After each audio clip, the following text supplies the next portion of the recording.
যে আমার ঘরের শত্রু ঘরের বন্ধু কিভাবে শত্রু হয়েছে। বল, পুরো তো এই খালাস হয়ে গেছে এখন। আরে দাঁড়া, কিসের খালাস হয়েছে? কিসের খালাস হয়েছে? আমি এগুলোর মার্ডারের আসামি হইতে পারবো না, বল।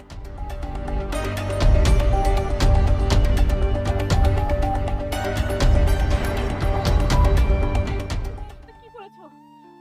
আমার পথের কাটাকে আমি শেষ করে দিয়েছি। কি করেছো তুমি? এর থেকে আর বেশি কিছু করার ছিল না যে।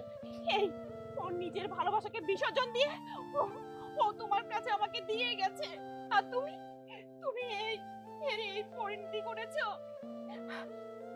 তোমাকে তোমাকে কি করেছো তুমি?